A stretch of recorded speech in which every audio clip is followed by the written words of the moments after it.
అధికారాన్ని అడ్డుపెట్టుకుని గన్నవరం మాజీ ఎమ్మెల్యే వల్లభనేని సాగించిన అక్రమాలపై ప్రత్యేక దర్యాప్తు బృందాన్ని ఏర్పాటు చేస్తూ ప్రభుత్వం ఉత్తర్వులు జారీ చేసింది. 4.5 ఏళ్ల పాటు వంశీ సాగించిన అక్రమ మైనింగ్, భూ కబ్జాలు, బెదిరింపులు, ఆర్థిక నేరాలపై సమగ్ర విచారణ జరపాలని ఆదేశించింది. Eluru range IG GVG Ashok Kumar నేతృత్వంలోని ప్రత్యేక బృందం దర్యాప్తు చేయనుంది. కృష్ణా జిల్లా గన్నవరం మాజీ ఎమ్మెల్యే వైసీపీ నేత వల్లభనేని వంశీ అక్రమాలను ప్రత్యేక దర్యాప్తు బృందంతో విచారణ చేపట్టాలని ప్రభుత్వం నిర్ణయించింది. వంశీ అక్రమ మైనింగ్ వ్యవహారంతో పాటు భూ కబ్జాలు, దోపిడీ, ఇతర నేరాలను దర్యాప్తు చేసేలా సిట్ను ఏర్పాటు చేస్తూ సీఎస్ కె విజయానంద్ ఉత్తర్వులు జారీ చేశారు. Eluru range IG GVG Ashok Kumar నేతృత్వంలో సిట్ను ఏర్పాటు చేస్తూ ఆదేశాలిచ్చారు.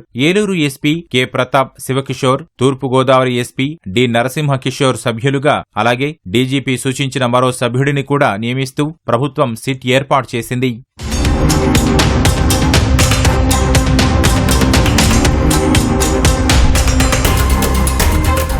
గన్నవరం నియోజకవర్గం పరిధిలో అక్రమ మైనింగ్ వ్యవహారాల్లో వంశీ తీవ్ర అక్రమాలకు పాల్పడ్డారని విజిలెన్స్ విభాగం నివేదిక ఇచ్చింది. ఉమ్మడి కృష్ణా జిల్లాలో గ్రావెల్, భవన నిర్మాణాల్లో వినియోగించే కంకర అక్రమంగా మైనింగ్ చేయడంతో పాటు వీటన్నిటికీ ఫైనాన్సింగ్ చేసినట్లుగాను విజిలెన్స్ గుర్తించింది. అనుచరగణంతో ఈ అక్రమ వ్యవహారాలన్నింటినీ ఓ మాఫియా తరహాలో వంశీ నడిపించినట్లుగా తేల్చింది. తద్వారా రాష్ట్ర ఖజానాకు 195 కోట్ల రూపాయల మేర నష్టం వాటిల్లినట్లు విజిలెన్స్ లెక్కగట్టింది. అక్రమ మైనింగ్ కారణంగా పర్యావరణము తీవ్రంగా దెబ్బతిందని నివేదికలో పేర్కొంది. అలాగే వంశీ తన అనుచరులతో కలిసి బెదిరింపులకు పాల్పడి విలువైన భూముల్ని తక్కువ ధరలకే కొనుగోలు చేశారని పేర్కొంది. ఆ భూముల్ని తన బినామీల పేరిట రిజిస్టర్ కూడా చేయించారని తేల్చింది. పానకాల చెరువు నుంచి కూడా పెద్ద ఎత్తున అక్రమంగా మట్టి తవ్వకాలు చేశారని పేర్కొంది. తద్వారా 100 కోట్ల మేర వంశీకి అక్రమ లబ్ధి కలిగినట్లు నిర్ధారించింది. ఈ చర్యల ద్వారా ప్రజా ప్రయోజనాలకు తీవ్ర విఘాతం కలిగినట్లు విజిలెన్స్ విభాగం తన నివేదికలో పేర్కొంది.